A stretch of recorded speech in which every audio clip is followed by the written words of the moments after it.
That's not a people. Why papers? Why? You trying to kill me? I ain't American. Put the gun down. Why you trying to kill me? Put the gun down. Why you trying to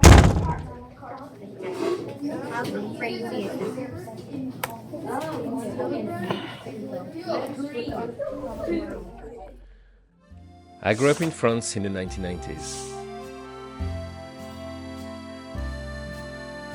We watch America through our television. From our scavenger TV set, the country looked beautiful and plentiful. Bright sitcoms, energetic music videos, and endless sunshine.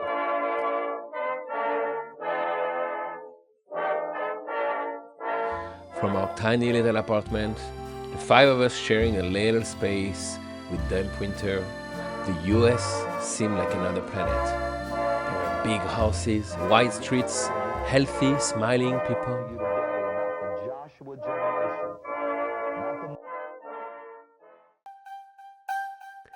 At school, they told us that this miracle was called the melting pot.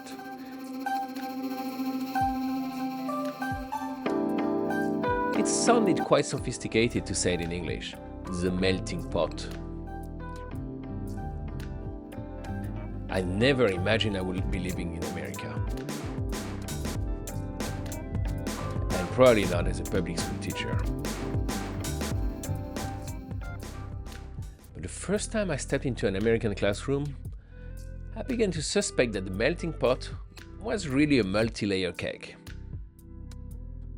And not everyone got the taste of the same slice. The cherry on top was reserved for those kids that did not come to public school.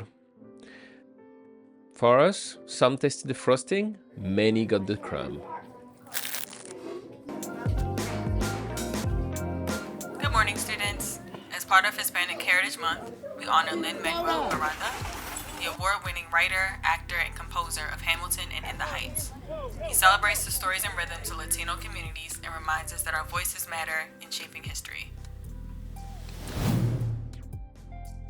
Here in the DMV, as Montgomery County now cancels its Hispanic Heritage Festival scheduled for October. A month of pride in the hallway becomes anxiety in the street. The contradiction feels familiar.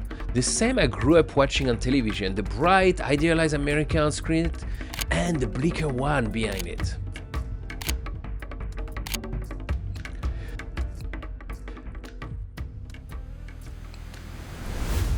France could never celebrate minorities the way America does. It will be illegal. Our census collects no racial or ethnic groups.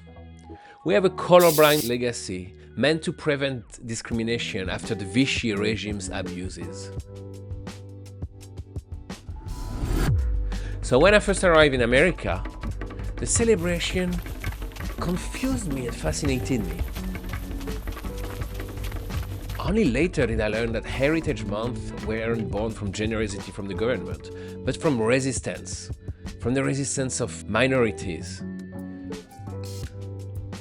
Black History Month began in 1926 when Carter J. Woodson forced school to teach the history textbooks ignored.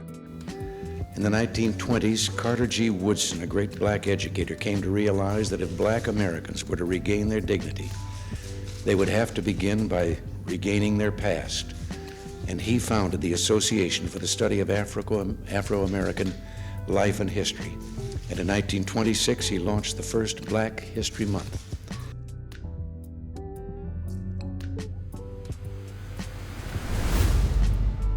In February, my students will make posters of Rosa Parks and Dr. King. We'll celebrate Brown versus Board of Education.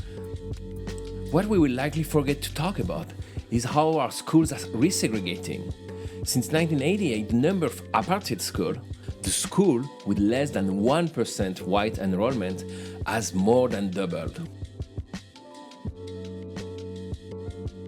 Predominantly white towns in Alabama are increasingly pulling out of regional school districts and creating new schools that are overwhelmingly white. Critics say this is a new form of segregation. The desegregation buses are driving backward. They now bring children into magnet programs, draining diversity from the schools they leave behind.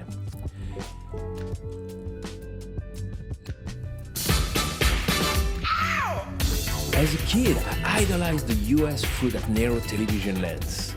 Shiny optimism for all. I wanted a slice of the dream. But I had only seen the advertised part. The outliers turned and brand ambassador of that dream. The American dream I watched on TV brought me here. Now my job is to help my students see the country that actually exists. Welcome to the United States, and thanks for helping us keep our country safe.